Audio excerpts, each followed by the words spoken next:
Hemos querido titular el mensaje de hoy, Divina Gracia. Y vamos a estar reflexionando un trocito de las Sagradas Escrituras, de la carta del apóstol San Pablo a los Efesios, del capítulo 2, los versos del 1 al 10. Hoy voy a leerlo de la Nueva Traducción Viviente. Dice así la Santa Palabra de Dios. Antes ustedes estaban muertos a causa de su desobediencia y sus muchos pecados. Vivían en pecado igual que el resto de la gente, obedeciendo al diablo, el líder de los poderes del mundo invisible, quien es el espíritu que actúa en el corazón de los que se niegan a obedecer a Dios. Todos vivíamos así en el pasado, siguiendo los deseos de nuestras pasiones y las inclinaciones de nuestra naturaleza pecaminosa. Por nuestra propia naturaleza, éramos objeto del enojo de Dios igual que todos los demás. Pero Dios es tan rico en misericordia y nos amó tanto que a pesar de que estábamos muertos por causa de nuestros pecados, nos dio vida cuando levantó a Cristo de los muertos. Es solo por la gracia de Dios que ustedes han sido salvados, pues nos levantó de los muertos junto con Cristo y nos sentó con Él en los lugares celestiales, porque estamos unidos a Cristo Jesús. De modo que en los tiempos futuros Dios puede ponernos como ejemplos de la increíble riqueza de la gracia y la bondad que nos tuvo, como se ve en todo lo que ha hecho por nosotros, que estamos unidos a Cristo. Dios los salvó por su gracia cuando creyeron. Ustedes no tienen ningún mérito en eso, es un regalo de Dios. La salvación no es un premio por las cosas buenas que hayamos hecho, así que ninguno de nosotros puede jactarse de ser salvo, pues somos la obra maestra de Dios. Él nos creó de nuevo en Cristo Jesús, a fin de que hagamos las cosas buenas que preparó para nosotros tiempos atrás. Qué hermosa lectura y qué triste a la misma vez. Nosotros en esta semana terminamos el jueves pasado de concluir una serie de 3 mensajes a la que titulamos Por Obediencia, en la que estuvimos reflexionando sobre cómo la fe, el amor que yo digo tenerle a Cristo debe llevarme a obedecer su palabra.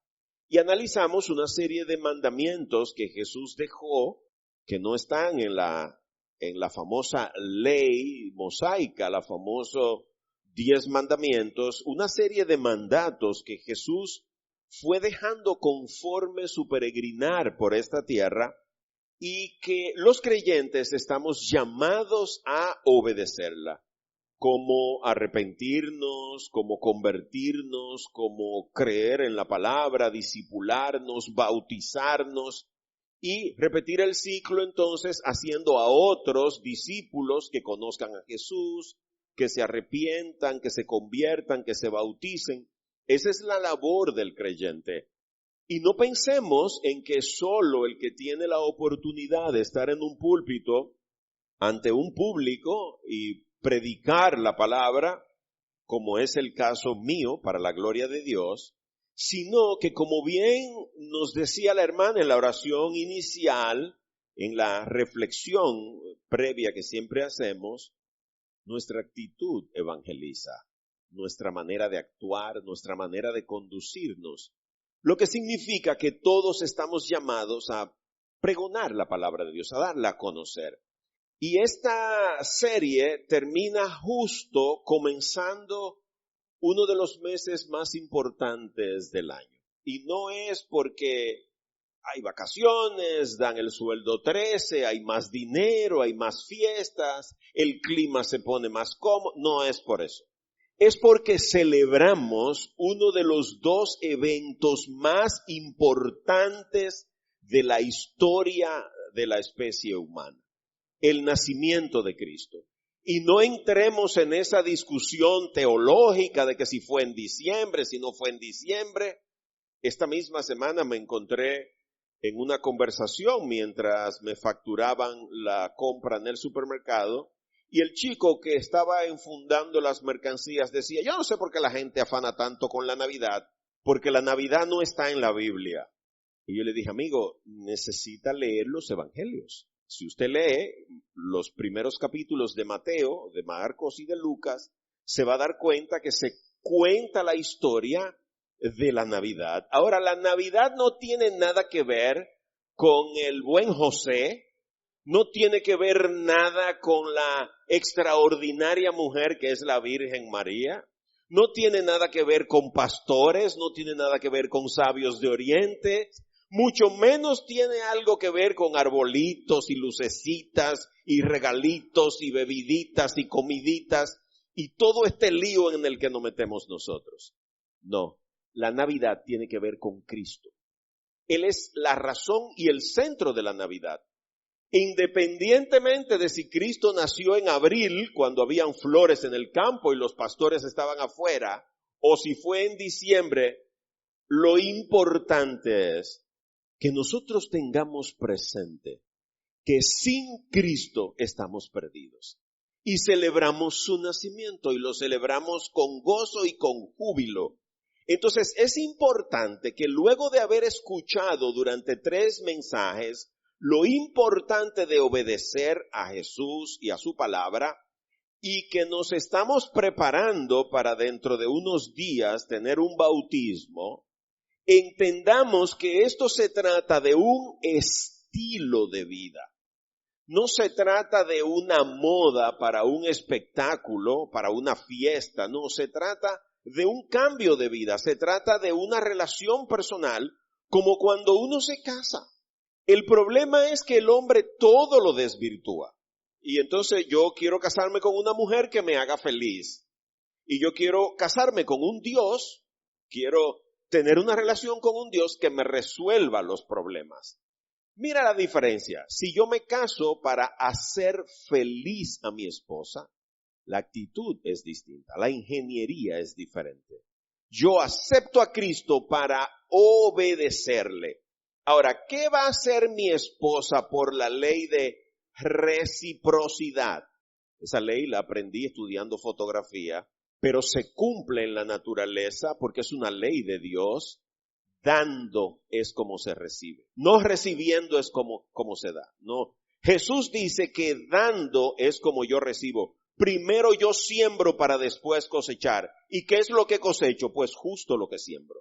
Y entonces, teniendo eso pendiente, ayer desde que meditaba, porque este texto de Efesios fue el que se nos propuso meditar en el devocional de ayer, hasta el versículo 9, yo lo he querido llevar hasta el versículo 10, porque es tan extraordinario lo que dice Dios en ese verso 10.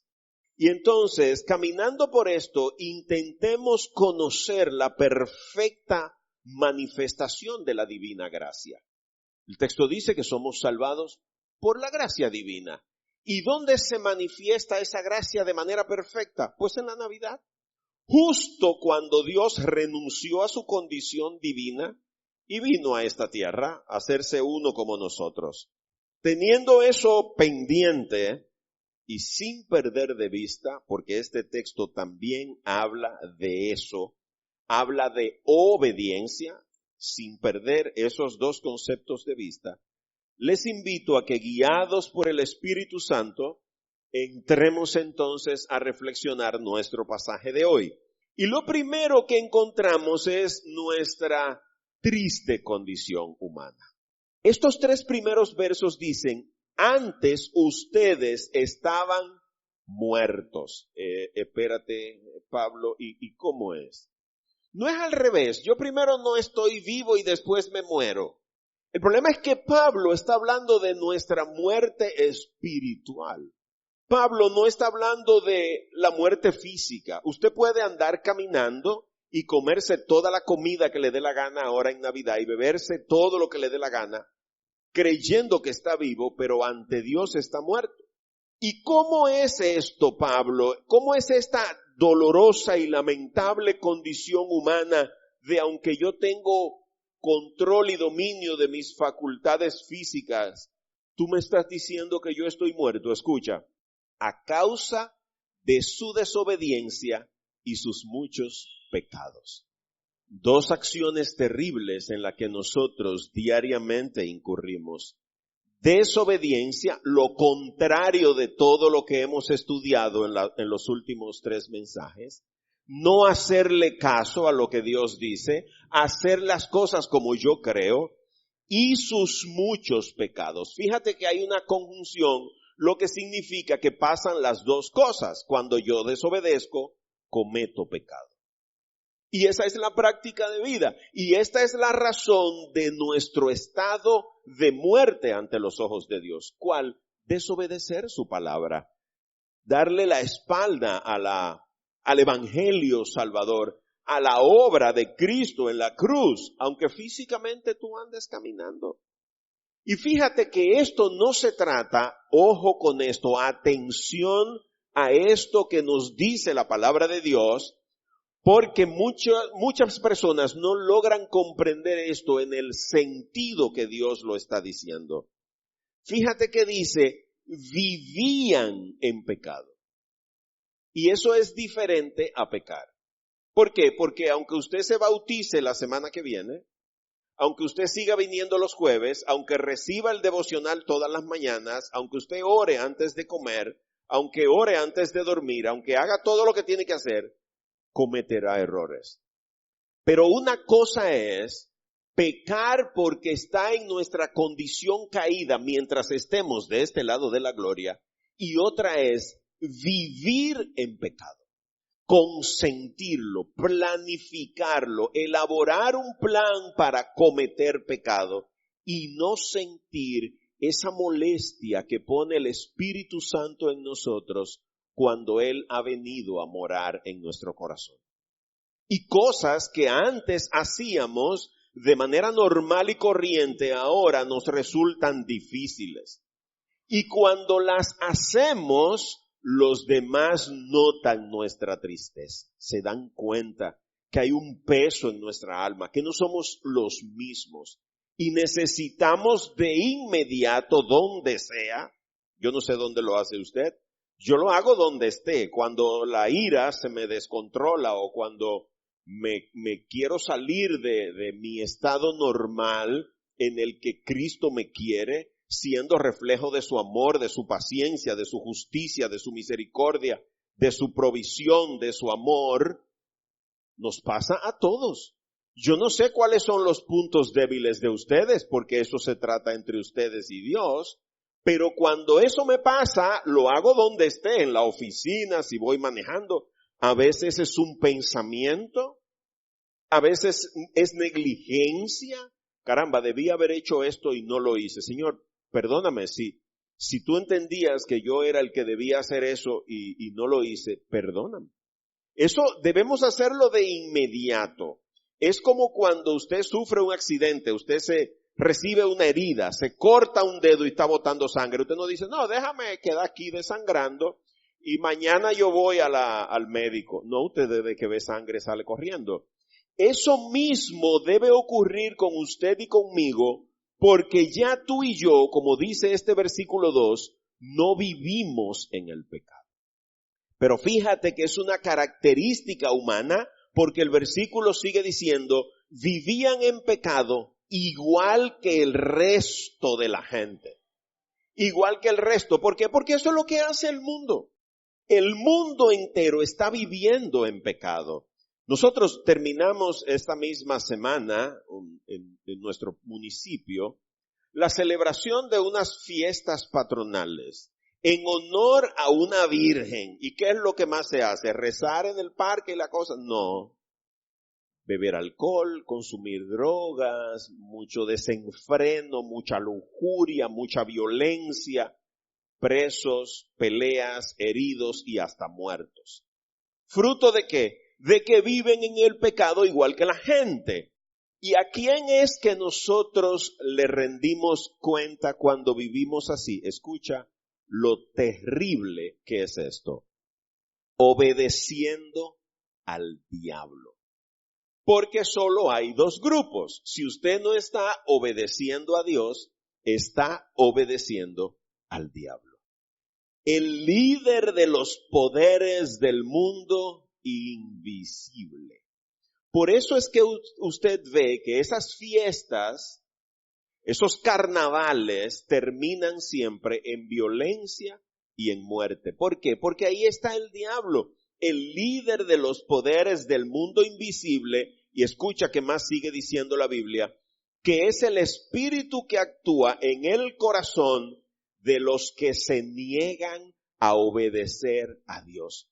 ¿Ven cómo Dios enlazó justo esta serie que terminamos la semana pasada con este texto que estamos estudiando hoy? Se niegan a obedecer. Y es por eso que usted tiene una pareja, usted tiene un hijo, usted tiene un padre, un hermano, un amigo, un compañero de trabajo, al que usted le habla, pero ellos se niegan a obedecer. ¿Por qué? Porque son propiedad del diablo. Cristo no les ha liberado de esas cadenas. Y por eso se niegan a obedecer a Dios. Porque el diablo le tiene cegado el entendimiento, cegada la visión y atrapado el corazón. ¿No entienden? Y ellos piensan que los que estamos mal somos tú y yo. Fíjate que Pablo sigue diciendo, todos vivíamos así en el pasado. Entonces tú tienes que tener identificada, muy clara, la fecha del día en que tu práctica de pecado terminó. Bueno, el día que yo me encontré con Jesús fue tal día y a partir de ahí mi vida cambió. Y usted lo sabe. Por ejemplo, yo me pasé una semana entera llorando sin saber por qué. Llora. Desde que estaba solo estaba llorando. Me estaba bañando y era llorando, pero llorando con jipío, llorado. Y con una Biblia meditando Génesis 3 en todo momento. Meditando esos 4 estados que yo estuve repitiendo igualito que Adán y Eva cuando pecaron. Escondiéndome de Dios, justificándome. Eso, lo mismo que repetimos siempre.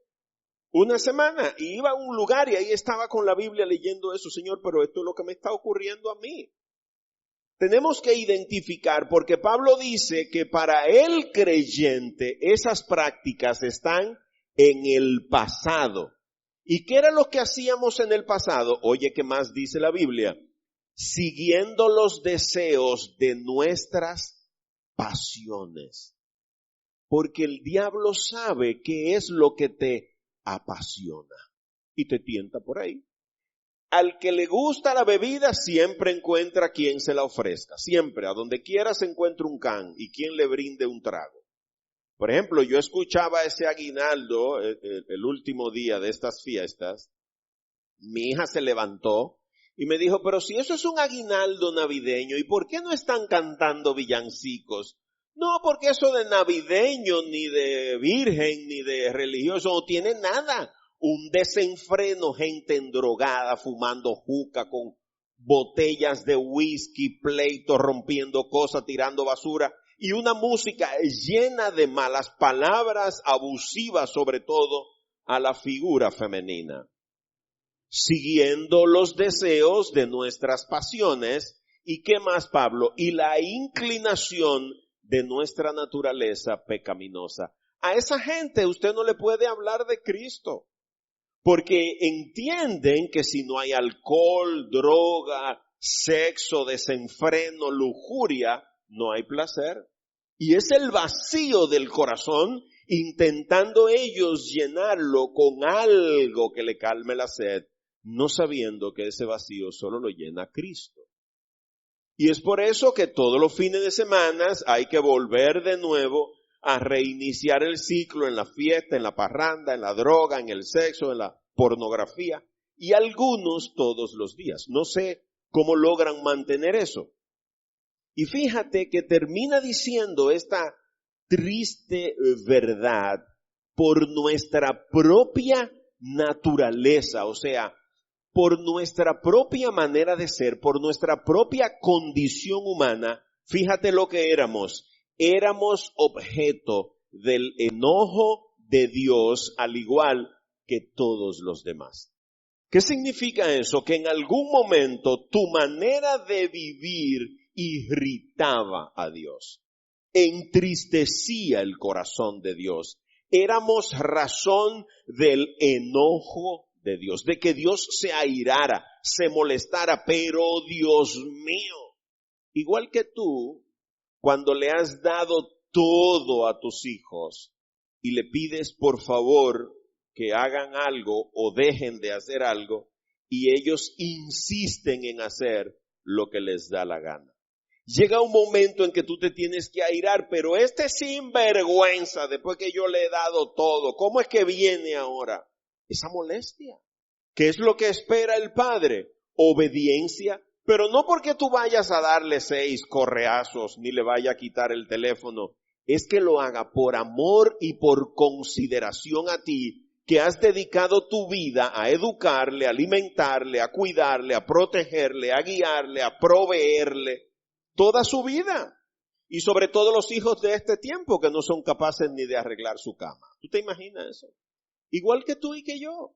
Y yo le decía a mi hija ayer, Diana, es que tú no te imaginas lo que Dios ha usado mi paternidad para yo entender mi relación con Él.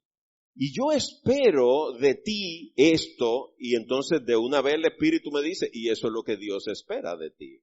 Así como tú quieres que ella sea obediente, aunque lo que tú le pides que haga o deje de hacer no es lo que ella quiere, que yo espero una respuesta favorable. ¿Por qué? Porque en su inmadurez ella no es capaz de ver cosas que en mi madurez yo sí. ¿Qué nos dice Dios? Mis pensamientos son más elevados que tus pensamientos. Entonces yo debo comprender que en mi naturaleza caída, como bien dice el final de este verso 3, yo no puedo entender los pensamientos de Dios. Pero si Él me dice que no haga algo, yo debo obedecerlo porque sé por convicción que Él sabe más que yo. ¿Cuál es una de sus características? Es omnisciente, lo sabe todo. Y es triste entonces que tú y yo seamos objeto del enojo de Dios. Pero lo esperanzador es que, y es mi anhelo, es que eso haya quedado en el pasado. Éramos, dice Pablo, así éramos, igual que los demás. Ahora, escucha los versos del 4 al 7, donde Dios nos manifiesta su infinita gracia. Oye lo que dice, pero Dios es tan rico en misericordia. Qué maravillosa característica de Dios. Y ayer yo tuve una conversación con uno de mis hijos, uno de mis sobrinos amados, son mis hijos. Los hijos de mis hermanas son mis hijos y los amo con locura. Y uno me comentaba algo y bueno, vamos a orar. Lo que tenemos que hacer es orar porque ni tú ni yo sabemos cómo va a terminar este problema. Y en medio de mi proceso de dormirme, era orando en el Espíritu. Señor, acuérdate de esto, mira aquello. Si esto va a ocurrir conforme a tu voluntad, comienza a abrir los caminos. Y la lectura de hoy, Dios mandó la respuesta. No te preocupes por nada. Preséntame tus peticiones con súplicas y con acción de gracias. Señor, yo te doy gracias. Porque tú me estás diciendo hoy, el solo hecho de tú decirme hoy que tú eres tan rico en misericordia, escucha este versículo 4, y nos amó tanto. Ya eso es suficiente para que mi corazón sienta la paz de Cristo que sobrepasa todo entendimiento humano. Entonces, en vez de yo estarme volviendo loco porque no sé lo que va a ocurrir mañana, no lo sé, el futuro es cosa de Dios. ¿Qué debo hacer? Orar. Señor, mira, estoy en esta incertidumbre, yo quiero hacer esto, guíame. Yo te alabo, yo te exalto, yo te glorifico, te doy gracias porque tú eres bueno y fiel. Aquí está mi problema. Y es increíble que no pasaron 8 horas, porque yo nada más duermo 4 y 5 horas, no pasaron 8 horas, desde que abrí la Biblia, Dios me dijo esas dos cosas: preséntame tu causa y no te preocupes por nada. Gózate en mi amor. Y de ahí vino este nombre, este título de este mensaje: gracia divina. Infinita gracia divina. Fíjate el verso 5, que a pesar de que estábamos muertos, y el hermano Joaquín me decía, mira esto, una cosa que ya nosotros sabemos de hace tiempo, ahora este científico de que resucitan los muertos. Y la vida no está en Cristo. Entonces viene hoy Dios y nos dice, a pesar de que estábamos muertos, nos dio vida. O sea, tú y yo, en nuestra condición humana, ¿qué es lo que nos toca? Condena perpetua, fuego eterno, a fueguillo en el infierno. Eso es lo que nos toca a ti y a mí. ¿Por qué? Por causa de nuestros pecados, en castellano, en plural. ¿Qué significa eso? Que son muchos. Y a pesar de eso, Dios nos dio vida. ¿Cuándo Dios hizo eso? Cuando levantó a Cristo de los muertos. Y qué bueno es que nos detengamos ahí unos minutos, porque se supone que ya hoy nosotros estamos a medio camino, estamos justo a 12 días de celebrar la cena de Nochebuena. Eso es lo que vamos a celebrar. Y de hecho, hay gente que ya está haciendo su menú. ¿Y qué es lo que vamos a hacer? Mira, vamos a hacer un puerco asado, un pastelón de qué sé yo qué, unos quipes de qué sé yo qué, y vamos a decorar de tal color. Ya hay gente que se ha hecho sus fotos, toda su familia en pijama del mismo tipo, hasta el perro lo visten en pijama. Y yo veo que entramos en esta parafernalia, en esta locura consumista, a tal punto que los expertos en la conducta humana están diciendo que las parejas, que las familias que son verdaderamente plenas y felices no publican sus fotos en Facebook ni en Instagram. Están ocupados gozando la paz y la plenitud de Dios y han soltado los celulares y las cámaras. Fíjense cómo Dios nos está diciendo hoy que en Cristo, en la resurrección de Cristo, está nuestra vida, a pesar de estar condenados a muerte por nuestros muchos pecados. ¿Y cuándo comenzó eso? Pues justo en la Navidad. Por eso les decía que la Navidad no se trata del pobre San José, hombre tan bueno que ni hablaba. Eso es lo que se llama una mazapán, ese hombre. De José no se sabe nunca, porque ni cuando se le perdió Jesús, oiga bien, 3 días buscándolo, si llego a ser yo, todavía estuviera con la cantaleta, fue la Virgen que le dijo, ¿y cómo no has hecho esto a tu padre y a mí? Y el pobre José ahí callado, mudo.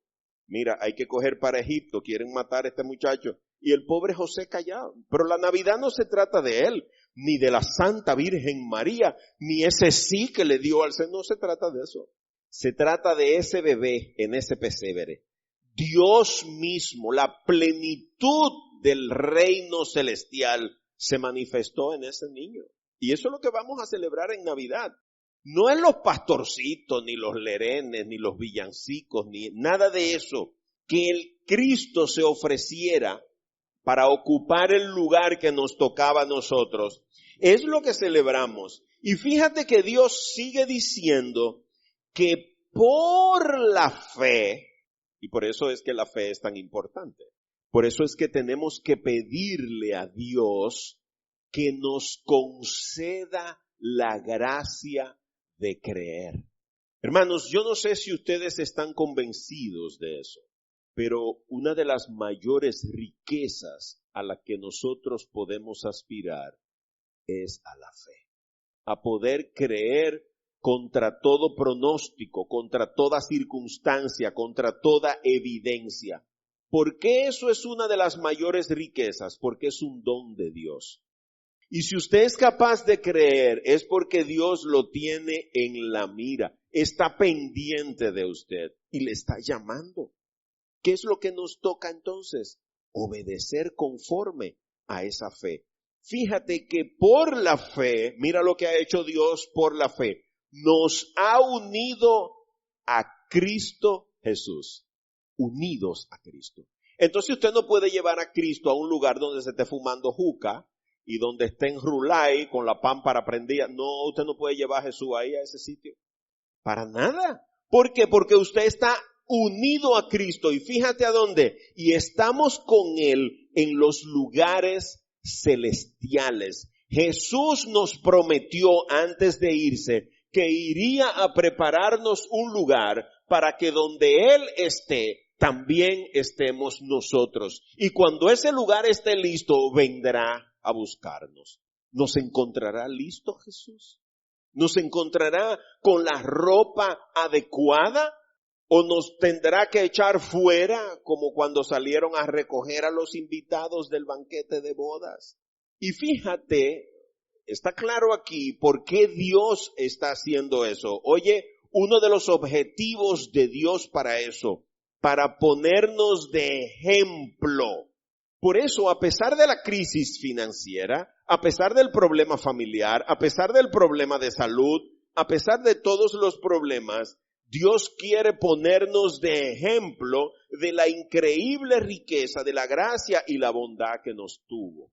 Él quiere ponernos de ejemplo en los tiempos venideros. ¿Quiénes son esos que Dios quiere poner de ejemplo? A ti y a mí. Cuando Pablo escribió esto, Dios estaba profetizando que en esta generación Él nos iba a usar a ti y a mí como ejemplo, como testimonios vivos de ¿qué? De la increíble riqueza de la gracia y la bondad que nos tuvo. ¿Qué era lo que nos tocaba a ti y a mí? La muerte, nos tocaba la cruz. Y por su gracia y su bondad, queda evidenciado que Dios lo ha hecho todo por nosotros. Lo ha hecho todo. Pero ¿por quiénes es que Dios hace esto? Por los que estamos unidos a Cristo. Entonces, si Jesús dice, el que creyere y fuere bautizado, aquí está la fe y la obediencia. ¿Tú has creído que Cristo es el Mesías, el que había de venir, el unigénito de Dios, que se encarnó, que nació como hombre, que vivió de manera perfecta, que murió en la cruz para pagar nuestros pecados, que resucitó al tercer día, que Dios lo sentó en el lugar de honor y le dio toda autoridad en la tierra y en el cielo, y de nuevo vendrá por nosotros? ¿Tú crees eso? Entonces si crees eso, tiene que obedecer a Jesús. El que creyere y fuere bautizado. Por eso vamos a bautizar dentro de unos días. ¿Para qué? Para darle la oportunidad a la iglesia de dar ese paso de obediencia. Porque es importante. Por obediencia a Él. Y es lo que nos une a Cristo. El apóstol Pablo claramente dice, cuando nos bautizamos, somos sepultados con Él para participar de su muerte. Y cuando salimos de ahí es porque tenemos la esperanza de participar en su resurrección gloriosa. Estamos unidos a Cristo. Por eso tú y yo debemos pensar con la mente de Cristo, hablar la palabra de Cristo, sentir con el corazón de Cristo, actuar como actuaría Cristo si estuviera en nuestro lugar. Ese es el estilo de vida del creyente. Ahora, ¿eso es porque FIFO ha estudiado mucho y habla bonito? No se trata de eso. Es porque Indiana hace muchos favores y Judy siempre está tan dispuesta, sobre todo a apoyar a las mujeres que están pasando por dificultades y Dios la entrenó para muchísimas cosas. No se trata de eso.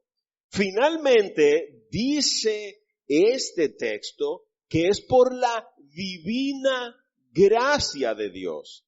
Es porque Él es bueno, misericordioso y compasivo. Escucha, versos del 8 al 10. Dios los salvó por su gracia cuando creyeron. ¡Wow! Lo que significa que para salvarse no hay ni que bautizarse. Nos bautizamos porque ya somos salvos y queremos obedecer a Dios. Queremos dar un testimonio. Y así lo dice nuestro certificado de bautismo. Voy libre y voluntariamente por obediencia a Mateo 28. Así lo dice nuestro certificado de bautismo. Por obediencia a Él, por dar un testimonio público al mundo de que yo he creído y soy propiedad de Cristo, por eso yo me bautizo. No es para salir bonito y subir la foto de una vez a Facebook y a Instagram y que me le den like. No es para eso. Yo quiero que los likes me los dé allá el Rey de Gloria cuando yo llegue a su presencia. Ahí que yo quiero esas coronas. Aunque después se la vamos a entregar a Cristo porque delante de la presencia majestuosa del Cordero Perfecto, ¿qué corona me voy a poner yo? Dios mismo es mi corona de gloria. Ya yo no necesito nada más. Fíjate que aquí el mérito no es ni tuyo ni es mío, es de Dios. Dios los salvó por su gracia cuando creyeron. Y me encanta esta nueva traducción viviente. Oye, ¿cómo lo dice? Qué claro lo dice. Ustedes no tienen ningún mérito en eso. ¿Por qué? Porque al principio, en los primeros 3 versículos, Dios nos deja clara nuestra condición pecadora, nuestra condición caída, nuestra condición imperfecta. Entonces, si fuera por mí, yo no estuviera aquí. De hecho, Dios estuvo echando un pulso conmigo un tiempo, eso tuvo él que aplicarme una llave doble Nelson invertida y tirarme a las cuerdas y ponerme la bota en la cabeza. Porque él me decía, tienes que predicar, y yo corriendo. Tienes que predicar, tienes que convertirte, tienes que evangelizar, y yo corriendo. Como Jonás. Y lo fácil, Jonás hizo maleta, pagó pasaje, hizo un montón de cosas huyendo del plan de Dios. Y de manera gratuita Dios le mandó un submarino y lo trajo mansito, a donde era, sin pagar un peso y sin cobrar 200 al pasar por Go. ¿Te das cuenta?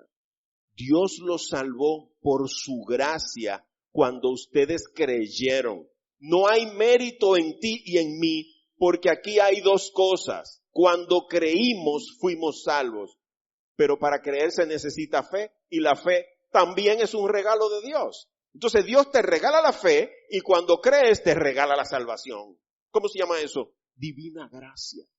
Entonces tú y yo lo que tenemos que hacer es obedecerle, vivir para su gloria, porque Él ya lo hizo todo. Fíjate el versículo 9. La salvación no es un premio por las cosas buenas que hayamos hecho. Y justo por eso quise leerlo en esta versión, porque las otras versiones en el versículo 9 dice, ni es el resultado de las obras. Entonces la gente tiende a confundir obras con hacer favores. No es mi manera de actuar. Escucha cómo esta lo dice, por las cosas buenas que hayamos hecho. La mayoría de nosotros, cuando enfrentamos la muerte, los que quedan vivos dicen, ese tipo debe estar en el seno de Abraham. Yo sé que Dios lo tiene en un lugar privilegiado, está lo muerto, durmiendo igual que todo el mundo hasta que Cristo venga. No se trata de que tú te portes bien. Es que nuestras obras nunca estarán a la altura del estándar de Dios. No se trata de que, ¿por qué Él hizo tantos favores? Oye, si se murió sin Cristo, si no obedeció su palabra, para el paraíso no va. No va a entrar. porque Cristo es la puerta. Yo soy el camino, no uno de los caminos. Oiga, si usted y yo nos pudiéramos salvar por las cosas buenas que podemos hacer, ¿para qué necesitábamos a Cristo? ¿No hubiéramos salvado solo? No tiene sentido que Dios se rebajara de su condición divina, que es lo que vamos a celebrar ahora en Navidad, se rebajara a una condición de hombre, viniera a ser un servidor, a morir en una cruz para darnos vida a gente que no podíamos salvar. ¿Cuándo usted deja de mantener a sus hijos? Cuando ellos se mantienen solos. No tiene sentido que a un tajalán que gana más dinero que usted siga manteniéndolo. Ay, pero eso es locura. Si él gana lo suficiente para mantenerse, que se mantenga él. Pero como Dios sabe que tú y yo no somos autosuficientes, no nos podemos autosalvar. ¿Qué hizo? Vino a resolver ese problema. Por eso la salvación no es un premio por las cosas buenas que hayamos hecho. Así que ninguno de nosotros puede jactarse. No hartarse, como decimos los dominicanos. Jactarse, alardear, echar aguaje.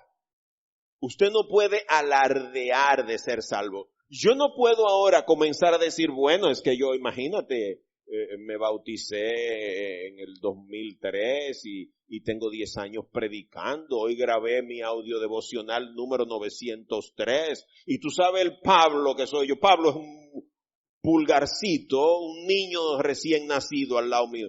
No. Cuidado. Que el mismo Pablo, el gran Pablo dijo, por eso me fue dado un aguijón en la carne, un mensajero de Satanás, que cada vez que se me quiere disparar el ego me da 3 galletas. ¡Pum, pum! ¿Qué pasa, Pablo? Aterriza. Y le he pedido a Dios que me lo quite. ¿Y qué le dijo Dios? Bástate mi gracia. ¿Cómo se llama el mensaje de hoy? Divina gracia. Entonces, dejemos de molestar a Dios porque se nos fue la energía eléctrica, porque se dañó la nevera, porque yo no sé qué va a ocurrir con el futuro de mi hija, porque yo no sé qué va a pasar conmigo cuando sea viejo. Hoy me preguntaban por mi papá, ¿y cómo está él? ¿Y qué tú vas a hacer? No, yo me estoy enfocando en 3 cosas que quiero hacer cuando sea viejo: predicar, hacer fotos y ebanistería. Son mis 3 objetivos. Ahora, eso es lo que estoy pensando yo. Y si Dios me deja en una silla de ruedas como una zanahoria, ¿qué voy a hacer? ¿Me voy a poner loco? No. Pablo fue más productivo cuando cayó preso. Toda la obra escrita del apóstol Pablo, que es la mayor parte del Nuevo Testamento, ¿cuándo la escribió? En sus cárceles. Por eso cayó preso. Porque si Dios no deja que lo metan preso, ¿a dónde estuviera? Todavía hasta en el Titanic se hubiera montado Pablo. Pablo anduviera con celular, mandando mensajes, con una tableta o con la carabela de Colón, nadie lo sabe. Hubiera venido con los vikingos, yo no lo sé. Porque Pablo era un tipo muy diligente, muy trabajador, muy comprometido con el ministerio de la evangelización. Pero Dios le dijo a Ananías, lo estoy preparando como un instrumento que voy a usar. Aquí está la mitad del Nuevo Testamento, más de la mitad la escribió él. Sus cartas apostólicas. Y fue el hombre que llegó a decir, yo puedo alardear de todo lo que tú quieras. Filipenses 3. En cuanto a la ley irreprensible, fariseo de fariseo, hebreo de hebreo, judío de la tribu de Benjamín, circuncidado al 8º día, nadie puede encontrarme una mancha porque soy un hombre que la ley la cumplo perfecta. Y todo eso lo doy por basura, con tal de tener la gracia, el amor, la misericordia de Cristo. Ese era el gran Pablo. Fíjate entonces que no se trata de cosas buenas que tú y yo hayamos hecho. El mismo Pablo, luego de haber creado todas las iglesias, de haber confrontado incluso al apóstol Pedro, después de haber enfrentado al imperio romano, de discutir de filosofía con los griegos en el Areópago, desafiar la cúspide de la cultura y la filosofía de su tiempo, Pablo terminó como un siervo, preso, y llegó a decir yo no sé si estoy salvo, yo corro todos los días mi carrera y cuido mi ministerio porque no sea que salvando a muchos, ahora me pierda yo. Lo que significa que esta es una labor permanente, pero esta es la obra de Dios y es lo que tiene que darnos paz. Así es que si la embarramos, vayamos donde el Padre. ¿Qué es lo que nosotros esperamos que nuestros hijos hagan? Que cuando cometen un error, en vez de deprimirse y suicidarse o ir a endrogarse y a contárselo a los amigos, vengan a donde papá. Y eso lo hacen, usted sabe que las crisis, una de mis hermanas me decía, ahora yo soy su consejera. Claro, porque él sabe ahora el desierto que hay que atravesar para llegar a la tierra prometida. Ahora mamá tenía razón. Entonces, deberían nuestros hijos aprovechar nuestra experiencia acumulada para su beneficio. Y eso es lo que Dios espera que hagamos nosotros con Él. Él nos creó de nuevo en Cristo Jesús. Y es por eso que un nuevo pacto demanda nuevas leyes. Hubo una creación en Génesis 1 y 2. Los científicos están vueltos locos buscando eso que explotó, andan buscando ese eslabón perdido que no se sabe cuándo fue que el mono dejó de ser mono y brincó y se volvió hombre y volvió y brincó a ser mono, o sea, vuelto loco. Pero aquí está diciendo Dios que después de eso ocurrió otra creación. O sea que la historia de la creación no es solo aquella de ese muñeco de barro y aliento de vida. Él nos creó de nuevo. Eso fue lo que Nicodemo no pudo entender. Porque Nicodemo quería entenderlo en la filosofía humana, en el intelecto humano. Necesitamos nacer de nuevo. Y ese testimonio, ¿cuándo lo damos? Cuando nos bautizamos. A fin de que hagamos las cosas buenas que preparó. Entonces, cuando usted sale de esa agua de ahí, no es a living la vida loca, bueno, ahora me bañaron, ahora yo estoy fresco, ahora es que yo voy a beber, ahora es que voy a pecar. No. Fíjate que eso es para que esa vida nueva es para que hagamos la voluntad de Dios. Y Él te trajo con un propósito muy claro. Hay tareas que es a ti que te tocan. Te tocan a ti. No sé si son fáciles, no sé si son difíciles, no sé si son complicadas, no sé si son sencillas, no sé si son largas, cortas, elevadas, bajas, yo no lo sé. Eso es entre tú y Dios. Lo que sí yo sé es que Cristo dijo, yo estoy contigo todos los días hasta el fin de los tiempos. Todos los días. Entonces yo sé que Él, cuando yo me despierto a las 4:30 de la mañana, ya Él está ahí al lado de la cama esperando. ¿Para qué? Para acompañarme. Y por eso un día a usted el devocional no le dice nada, pero hay otro que me escribe y me dice, caramba, esto fue para mí. ¿Por qué? Porque Cristo sabe a qué oveja debe alimentar cada día. Él sabe. A lo mejor a usted ese día no le dijo nada, pero usted se lo mandó a alguien y ese alguien le devolvió para atrás. Caramba, yo sí te agradezco este mensaje. Justicia y misericordia de Dios. A fin de que hagamos las cosas buenas que preparó para nosotros tiempos atrás. Entonces tú no eres un accidente de la cosmología, ni un capricho de los astros. O sea, tú no naciste porque la constelación de Orión se alineó con la constelación de Capricornio. No, no fue por eso. No. Es porque Dios te trajo aquí con un propósito muy claro y establecido. Y Dios quiere usarnos como ejemplo de su divina gracia. Esa gracia que Él te ha estado manifestando. Y por eso, a pesar de todas las crisis, de todas las tribulaciones que te han tocado vivir, algunos incluso han tenido que abandonar hasta su patria, su casa grande, su familia grande, han tenido que dejarla. Pero si todavía estás en pie y Dios te manda el maná cada día, la oportunidad de que puedas cubrir tus necesidades, es por su gracia. Y es porque Él tiene un propósito. Yo tengo una tía política súper preparada, de un país del primer mundo, y un día me dijo, ahora entiendo por qué Dios me trajo a esta tierra. Me trajo para salvarme. Porque si se hubiera quedado en España, a lo mejor no se hubiera encontrado con Cristo. Incluso América ha sido definida como el continente de la esperanza, por dos razones. La evangelización cristiana vino de Europa para acá, pero ahora ellos la perdieron.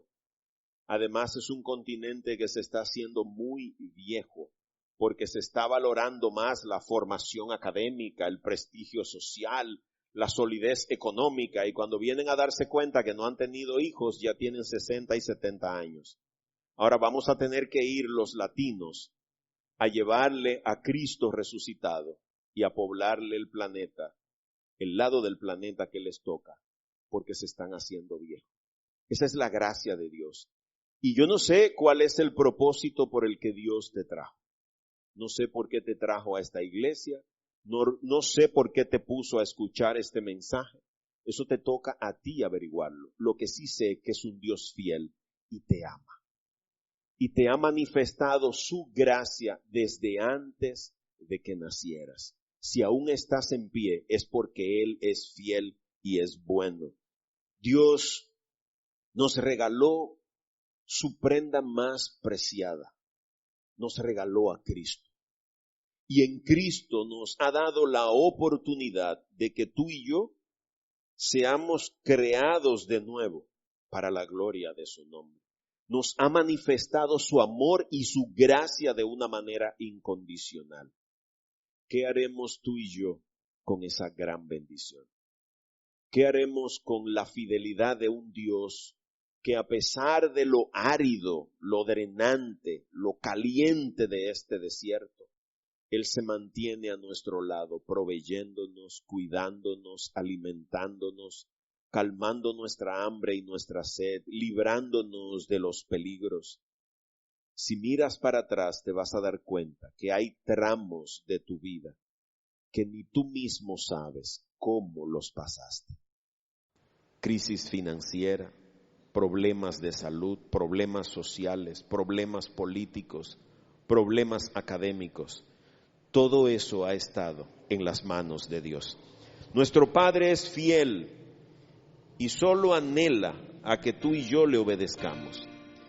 ¿Qué haremos a partir de hoy con la divina gracia que Dios nos ha manifestado de manera perfecta en su Hijo Jesucristo? Hermanos amados, Dios solo demanda de nosotros fe y obediencia. La fe es un don que Él nos regala.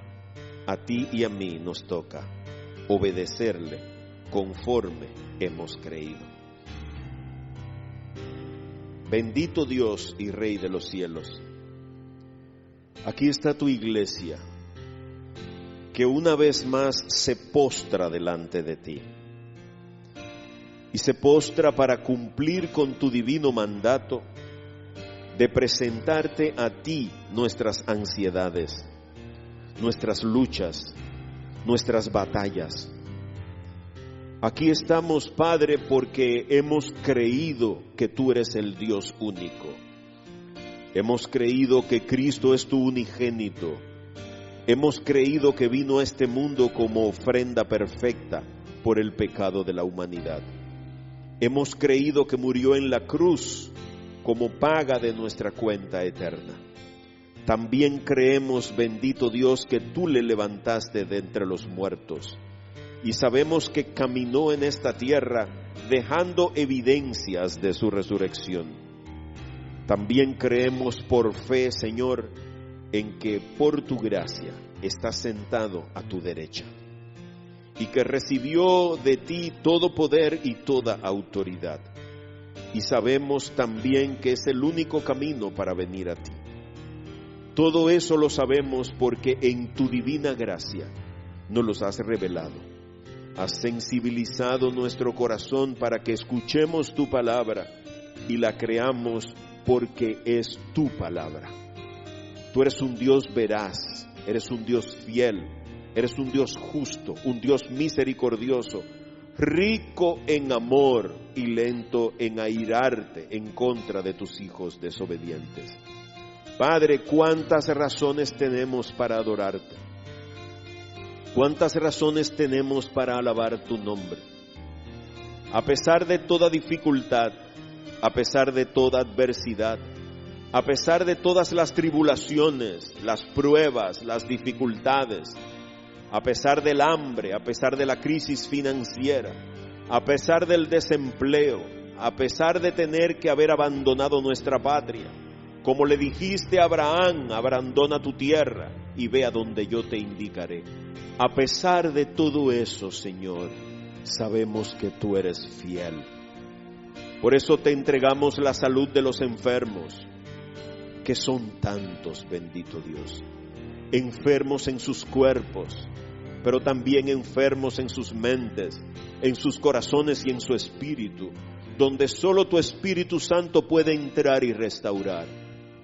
Señor, mira a los enfermos desahuciados, aquellos que padecen cáncer terminal, hepatitis, sida, aquellos que han perdido miembros por amputaciones, pero también mira a los encarcelados, los que están presos por desobedecer la ley de los hombres y se han apartado de ti.